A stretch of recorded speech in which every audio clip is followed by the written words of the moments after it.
Bereavement is a difficult topic, and many people will feel that they may not have the skills or tools in order to be able to support others who are going through the grieving process.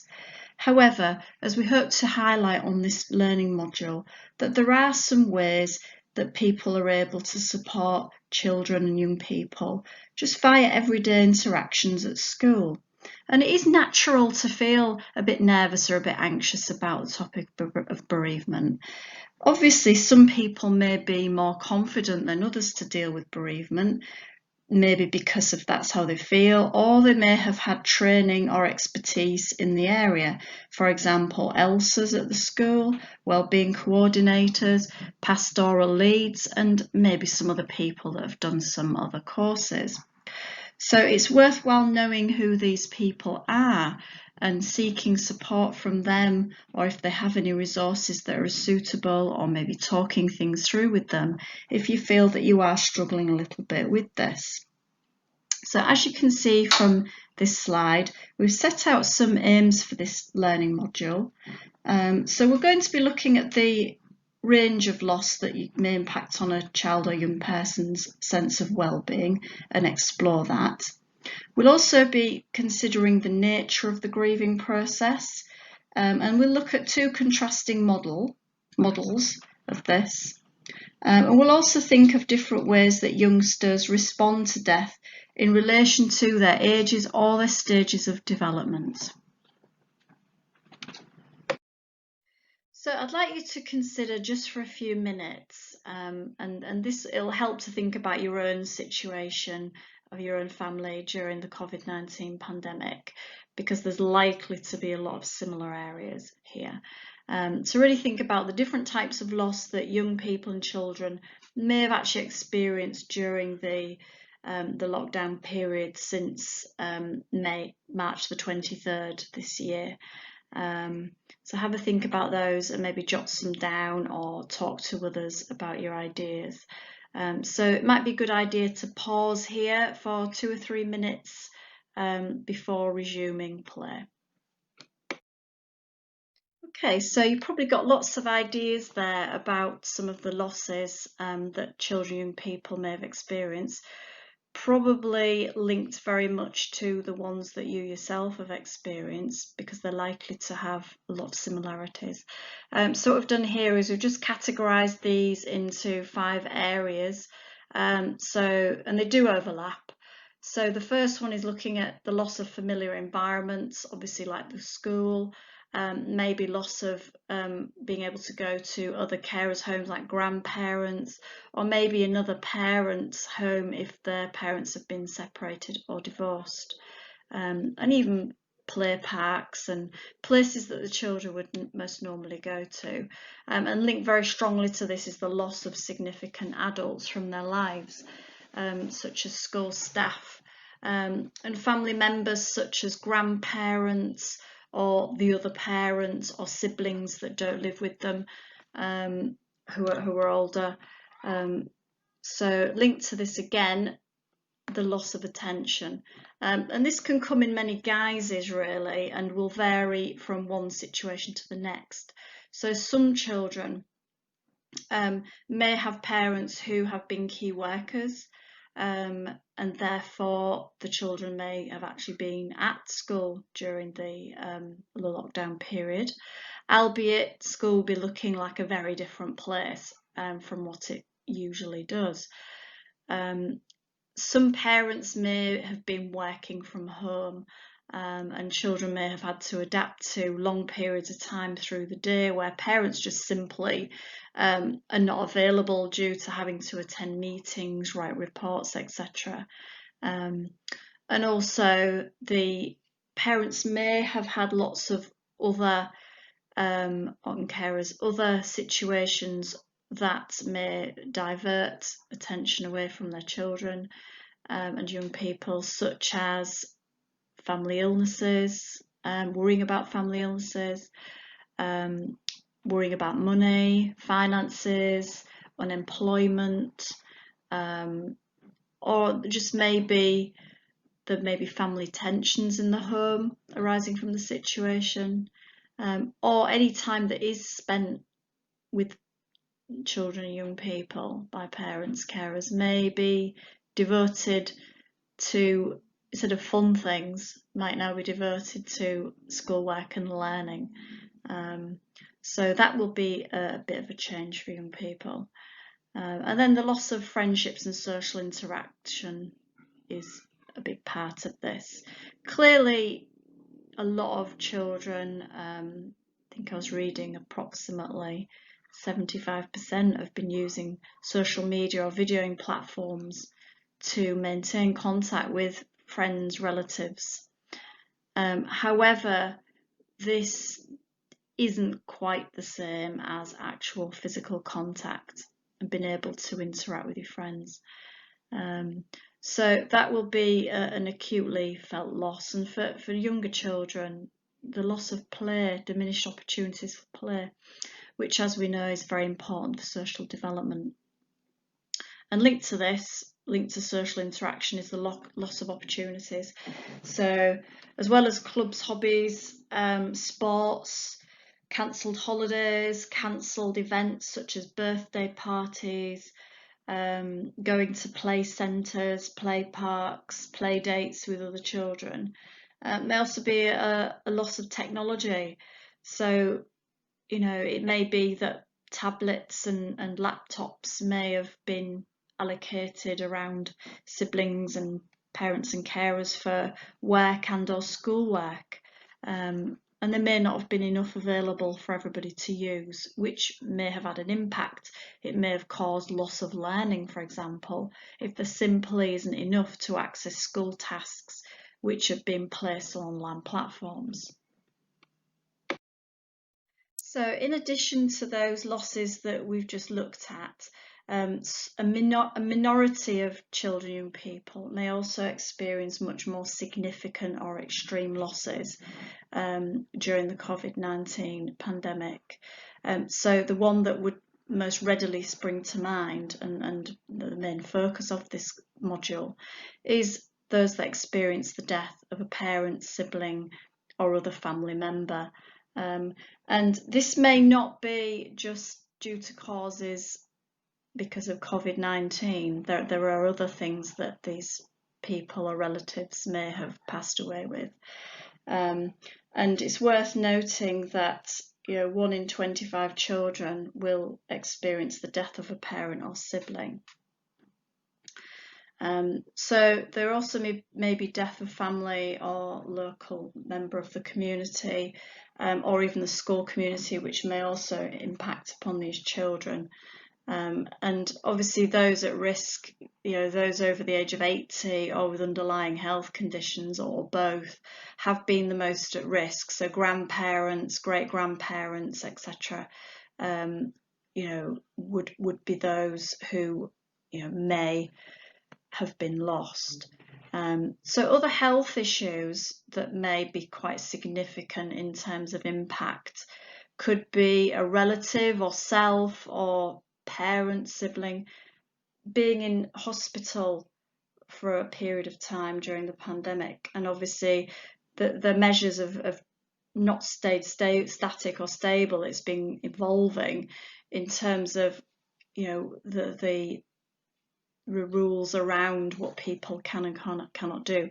But generally, those who have been in hospital have not been able to have visitors of any kind. So it will have affected those who've been worried about loved ones who may have been in hospital.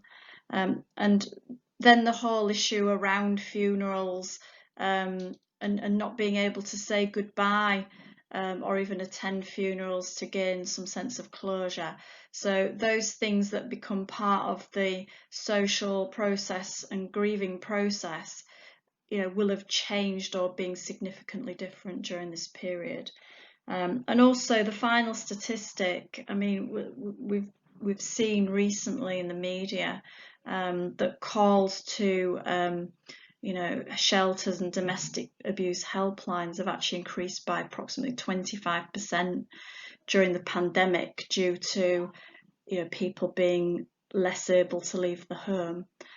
So there may have been a loss of trust in adults by these young people who may experience increased domestic abuse or be unable to escape from it during the pandemic. This is probably an appropriate point to have a think about the principles of loss and bereavement. So probably one of the key things here is the whole idea of normalising grief. That this isn't something unusual or special, it's something that people will go through in reaction to bereavement or loss. And it may be tempting to consider that specialists or counsellors or therapists need to be brought into the school environment in order to work with these young people. However, this isn't necessarily useful unless people are stuck in the grief process, or maybe the adults working with the children may need some specific advice. But it really does work best if social support's provided by people that the children and young people already know and have relationships with. So obviously during COVID-19 lockdown, and the situation may still be altering at the moment, maybe in transition back to some level of normal functionality at schools. However, social support may be limited, so it's worth thinking about how support can actually be delivered at this time if there are measures still in place. Grief is a unique process, so each individual will experience it in very different ways and react in very different ways, and it's worth being very person-centered when thinking about how to respond to those who need support. So we're going to be looking at some theories of grief which may help to have a knowledge base for those who are providing support. So I want to think about previous experience here, because it's likely that in most school settings that some situations may have occurred previously where there's been significant loss of bereavement that have impacted on the school community. So it may be worthwhile here pausing this slide for anywhere between 5 and 10 minutes, depending on how this is being delivered, to think about what that situation was, and then to note down or to have a think about how the school dealt with it, and how individuals dealt with it. And then finally, and the most useful bit here, and it's worth taking some notes here to share or pass on or discuss with other members of staff, to think about it, was there anything that was particularly helpful for members of staff and for pupils that were able to help them cope with the grief. Okay, so this is just allowing people to think about previous experiences where things have been useful.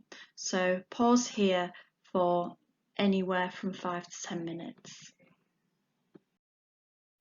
We'll now consider some of the models around the grieving process, starting with this one, which is a rather linear model, which looks at the successive stages that people tend to go through during grief.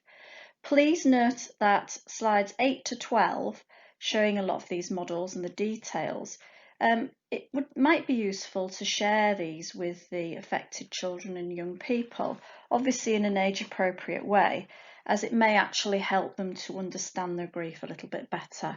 But obviously, if you're not sure of this, then seek the advice of the ELSAs or the wellbeing coordinators that we mentioned earlier. So this model, as I said, it does appear to be quite linear, but please note that some people may go through this process at different rates. Some of the stages they will experience concurrently, and sometimes people may actually go back to a previous stage at a later point. So this is just a model, obviously, and it doesn't necessarily apply like it's presented to everybody. So the first stage, which is the initial shock, which will be accompanied by disbelief, denial. There may be a level of numbness there. And the person may actually initially carry on as though the person is still there, for example, by setting a place out at the table, for example. And this can last for a few minutes, or it could last a few weeks. The next stage shown on this particular process is the protest stage. And this is where there may be an acute awareness of the loss, and there may be protests of crying, despair, and then the next stage, which overlaps with this, is despair, where there may be all sorts of different emotions being shown here at different times, different levels by different people. So guilt is a common one, and the phrase often used over and over may be, what if only I had X, or if only X person had done X. And some of this during COVID-19 may be directed possibly at those who have been breaching lockdown rules, or healthcare professionals, or the government, or various other people, including selves, of course. Anger is quite common, and there may also be a phase of depression. There may be anxiety or panic here, and people may be seeking to look for reasons, or want to revisit places to find out more information as to why the person or loved one has passed away.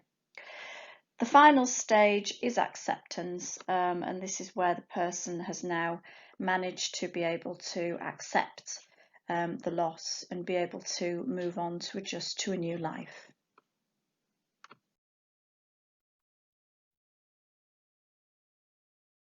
Perhaps a more helpful model, which can be used in conjunction with the linear model, is this one by Shelley Gilbert, 2004, which shows the grieving process as an upward spiral of grief, escaping from this black hole via an array of recurring feelings which become less and less intense as time goes on.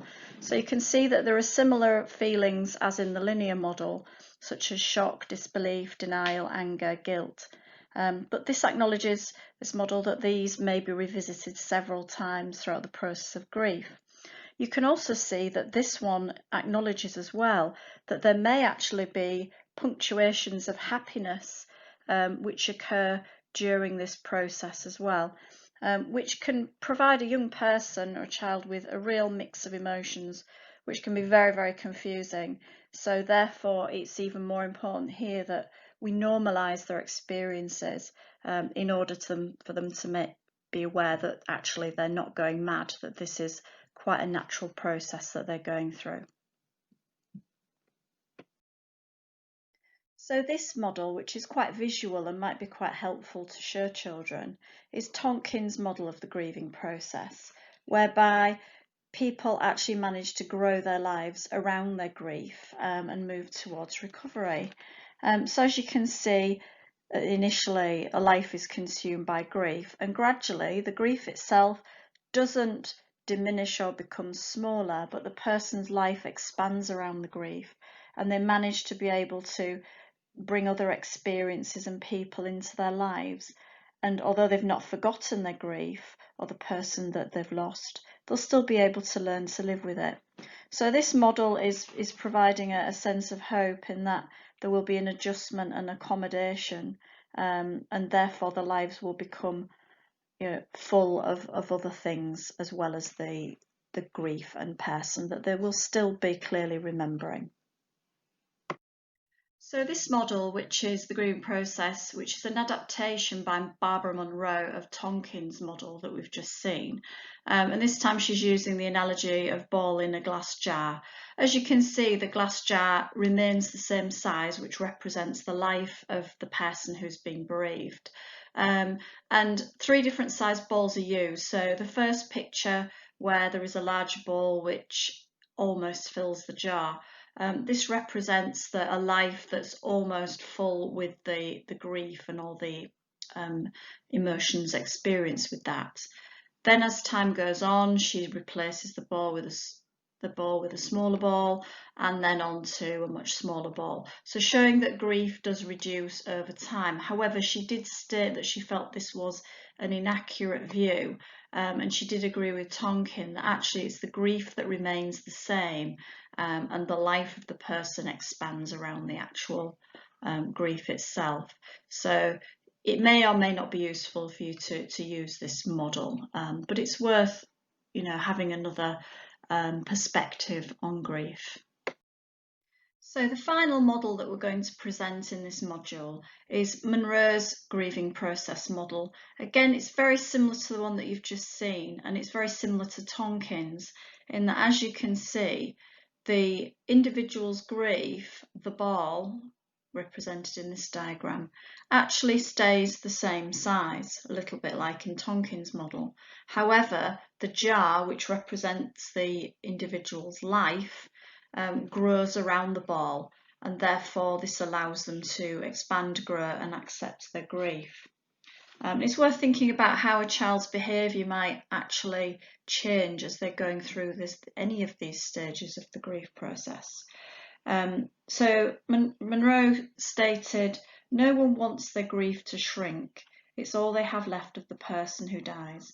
But if your world gets larger, then you can keep grief as it is, but learn to work around it." Now, obviously, with the COVID-19 pandemic and the lockdown measures that have been in place, that have been changing gradually, there may have been less opportunity to have this world that's expanding around the grief, or it may even be too early, depending on when this occurred. So it's worth bearing that in mind, that opportunities to do this, to grow, expand, seek social contact, etc., to help people overcome grief process may look slightly different during this period of time. Okay, so following on from the models, I did mention to think about some of the changes in behaviour that you might see or recognise in children, young people who have been bereaved. So this activity, I just want you to reflect for approximately 5 minutes, or longer or shorter, depending on what you'd like to do. What sort of changes might you expect to see? So thinking about behavioural changes that you may see or have seen in bereaved youngsters, children, young people. So maybe jot a few notes down or have a think and reflect, and you may wish or not to share these ideas with others in your team or school. So I'm sure you've got quite a lot of ideas around about some of the behavioural changes that you may see in a bereaved child or young person, and these are listed on this slide, as you can see. I'm sure that I don't need to go through these verbally, as you're well aware to read those. So it's worth watching out for these. Some children may show a lot of these, some may not show any, and what it may be that one is more pronounced than others. But watch for them, because often changes that you see, sometimes people attribute them to other factors and may almost dismiss bereavement as a cause. And there often is a delay or time between bereavement and the changes of behaviour. So initially following a bereavement, there may be quite a lot of attention or support going into young person and a family. Obviously at some point that will die down, and it may be that the child appears to cope quite well initially whilst this support is around, or reality hasn't yet sunk in. So it may be that these behaviours might be seeing for a period of time following, and can be up to a few years later, so still cannot be discounted.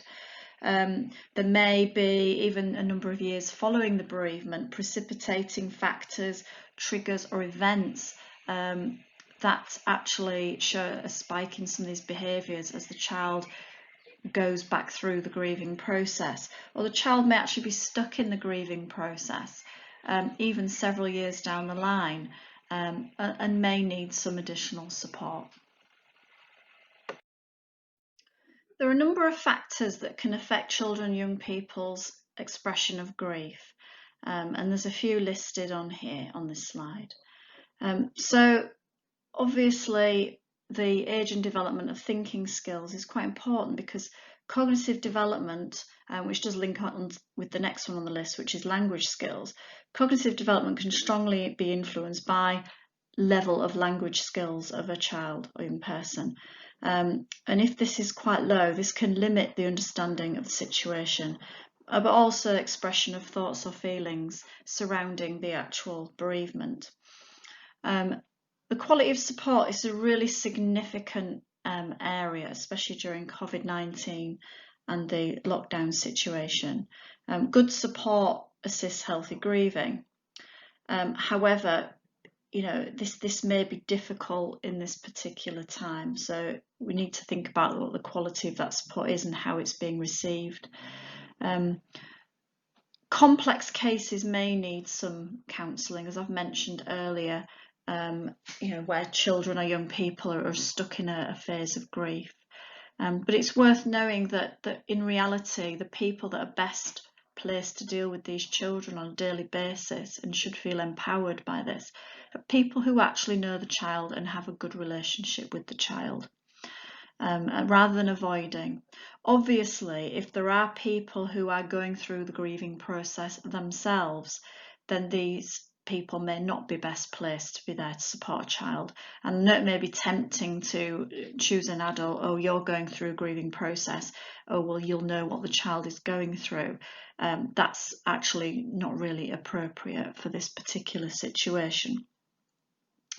Degree of attachment can be quite significant, and obviously those children, young people with secure attachment bases, they will be in the best arena for support. So if there are children who do experience significant attachment difficulties, it may be worth thinking of, are there people with whom they do have positive relationships in school or in the family, who may be best placed to support them. Obviously, the information and control over events is very significant. There may be limited information. Where deaths have been very, very sudden or unexpected, these are the ones that would probably cause the greatest difficulties with coping anyway. Suicide may bring a real deep sense of rejection for the bereaved person left behind. And some of these deaths which may occur during COVID-19, people may have been isolated in care homes or hospitals and be unable to actually see their loved ones to say goodbye. And then there's all the situations that has been fluctuating surrounding funerals and funeral arrangements. So of course this can all affect the grief process and all of the experiences and emotions surrounding that. In terms of cultural, spiritual beliefs, this can be very significant as well. And childbereavementuk.org, they do have some really useful cultural resources. There's a help sheet for primary schools, and there's another one which has been developed for secondary schools as well. So it's certainly worth downloading those and having a look to see if they're relevant for the child or young person that you're dealing with. So in the next 3 slides, 16 to 18, we're going to think about the phases of development and ages at which children understand particular concepts surrounding death. Although this is presented as being chronological age, it's worth bearing in mind to consider the child or young person's developmental age rather than just solely their chronological age. Okay, so this first slide we're looking at younger children and also children who may actually have quite a young developmental level, even if they are chronologically older. So at this stage, children may not understand the finality of death, and they may say things such as, oh, shall we put sandwiches in Grandad's coffin in case he gets hungry? When receiving the news of the death, these children may, at this stage, may not react in a similar way to older children or adults, in that they it may not have such an impact on them, and they may go straight out to play or not have such an extreme reaction. Sometimes others may interpret this as, they're too young to understand, or this death hasn't affected them at all. And this is simply not true. And it's still worth considering how, death is presented and how the grieving process is, dealt with in children at this level. It's more confusing here, mainly because these children at this level will struggle with some of the more abstract concepts surrounding death. So thinking about, well, how can Grandad be in his grave and in heaven at the same time, might be a difficult one to get their heads around. It'll be more confusing if you then use more abstract statements in an effort to soften the blow. For example, saying things such as, oh, Grandad's sleeping, or Uncle Jim, oh, he's gone on a long journey, he's gone away, because the child may then actually believe that this person isn't actually dead. They may be waiting for them to come back, or they may become fearful of, say, sleeping, if you use that analogy. So it's worth using the words death and dying as terminology rather than using abstract words or metaphors. And as I say, the bottom point there is reassurance that the child hasn't done something wrong to cause this person to die. So the next stage of understanding of death, which is the primary stage, from 5 to 10 years approximately, or a developmental level of 5 to 10 years. So secondary level children who have a lower level of understanding may actually be also in this category and show these behaviours. So at this stage, the child will begin to understand that death is actually the end of a person's life and that they're not going to return now. And around the age of 7 or thereabouts, the child will begin to understand that death is actually inevitable and is something that will occur to all human beings. And it's worth, again, avoiding saying phrases to children such as, come on, be brave, or big boys or big girls, don't cry, because it's important that children are allowed to express their emotions. As we said earlier, normalising the stages of grief is very important. It's worth explaining the process surrounding what's occurring. So the cause of the death, the process of the burial, the funeral, obviously in a clear and age-appropriate way. These children may ask lots and lots of questions, especially around the body and burial. And this can be difficult, obviously, if you're bereaved yourself. But these are genuine questions of curiosity. And it's worth answering children's questions clearly to ensure that they, develop their understanding. Children at this age and stage can generally begin to empathise and show compassion for others who've been bereaved, and they may model behaviours that they've shown adults use themselves. Now, clearly during COVID-19 pandemic, on a daily basis, we are faced with, how many deaths on a daily basis due to or linked to COVID-19. And there's a lot of things, the ways that this can affect children at this age. So firstly, it can feed into fears surrounding death, and it can increase their worrying over their relatives and loved ones, especially those that they may not have any contact with or limited contact with. So it might be worth actually reducing these children's media exposure, keep that limited on a daily basis. If they've had a relative or loved one who's actually died due to COVID-19 specific reasons, there may be a sense of these deaths not really being privileged. As we see, oh, so many have died on a daily basis, and it just becomes a number of people who, there's no privileging there of their relative. And obviously the community and the social circle or circle of support around the young person or child can help to privilege this person's life and the meaning of them, rather than just becoming a number on a daily TV news bulletin.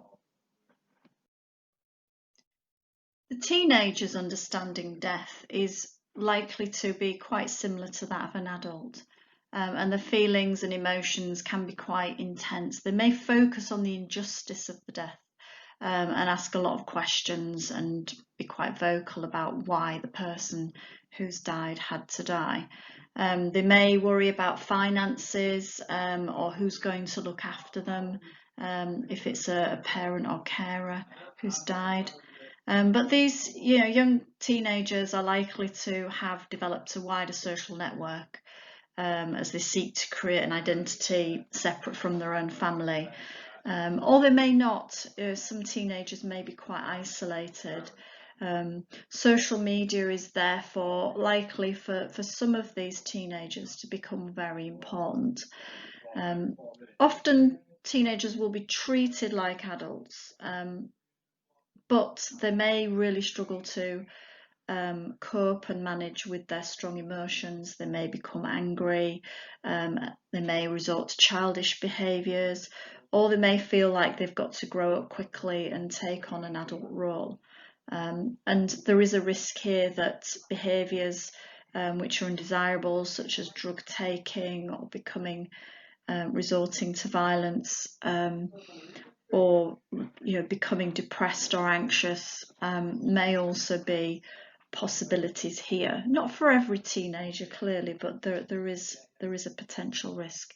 But so it's worth keeping in mind that these teenagers are not adults, and therefore to give them adult roles or allow them to take on adult roles is not appropriate. And again, they should be certainly encouraged to express and share their grief and learn strategies to be able to manage that through solid support. Some children's grief may be more complex. So we've already mentioned situations surrounding suicide, murder, accidental or sudden deaths, and deaths which may be related to COVID-19 infection, whereby the child may not have been able to have any contact with the loved one before they've died. So there are various symptoms here, and these can last a number of years afterwards, or they may not occur for a number of years afterwards. And sometimes we acknowledge that these are symptoms of what we call post-traumatic stress response.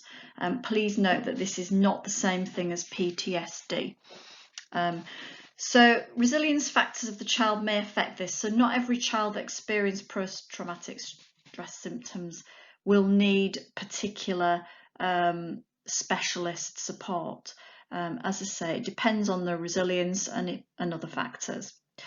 So some of the symptoms here, some of them are very similar to those that we talked about in slide 4, the behaviours that we looked at and had to think about.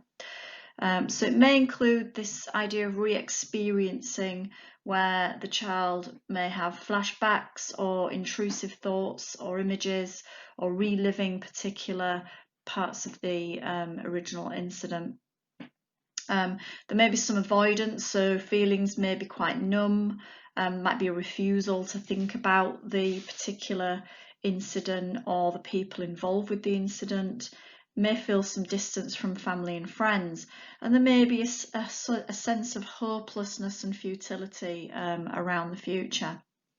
Arousal may be affected too, so again, this could be linked to adrenaline, cortisol, and the stress response. So difficulty sleeping, may become quite irritable, there may be some aggression, difficulty concentrating, and hypervigilance. So be careful with this, because sometimes these symptoms can mirror those of particular conditions such as ADHD, and it's important to consider all of the factors, especially if there has been a bereavement, which may be more complex. This slide looks at a range of additional factors which may be present if someone has died due to coronavirus, COVID-19 specifically, which can make it much more complex or difficult to talk around and understand the death. So it's quite clear what I've written here in terms of unpredictability, suddenness, distance, separation is important. So not being able to be present when this person's very, very ill due to social distancing measures, and this anger that they may feel about some people not following guidance or lockdown, or angry that there's been a lack of PPE available to specific workers. So it may also be difficult explaining to a young person why their loved one died and someone else who's had intense symptoms and been in intensive care, as we've seen Boris Johnson's one example, why they haven't died but their loved one has. And there is still a lot of unknowns about the coronavirus, which we need to admit to children, young people, that we don't know everything about it. And it might be very hard to reassure young people that others that they are worrying about definitely won't get ill or die from the coronavirus disease. So these are additional factors which can make it much more complex to work with children, but it's worth knowing them to keep them in mind. This is a good time for us to pause and reflect and consider how we can support loss with these young children. So it's worth thinking about the following areas listed on this slide. So thinking about what the school could do to help a young person. So one example here is use of ELSAs, not necessarily just to do direct one-to-one work with young people, but also they can provide support directly to staff or resources in addition to this learning module and the resources that I mentioned in the first slide. What part could you play in this? And what areas of the curriculum could be used in which to explore loss and bereavement? So really thinking here that the different ways that schools could help to support these young people. So I recommend that you spend a few minutes considering these and maybe think of one thing that you may wish to share with others in school to look at shared ideas. This is a useful model which can be used in conjunction with the last discussion or reflection activity about the different levels of support that a school could provide. So at the top of this triangle you've got work that can be done on individual level with bereaved youngsters, which can obviously include ELSA, direct work, or some therapeutic work such as therapeutic stories. Also, things like a memory box could be developed with the child or the ELSA or another member of staff. On the class or small group level, there's lots of things that could be done that I've listed here, including murals, circle time, helium balloons, lighting candles, tree planting, having a particular display, or having a collection for flowers, or writing some poems to send for the grieving family, for example. On a school level, some of the things that have been mentioned already could be done on a school level. Assemblies are quite common to be used, a memorial assembly. And there could also be a memorial that everyone in the school could access, such as a tree or a seated area in a garden or a quiet area or a mural. Or there could be a school collection for flowers or memorial for the family. Seal resources can be quite useful to use for bereavement as well with classes or schools.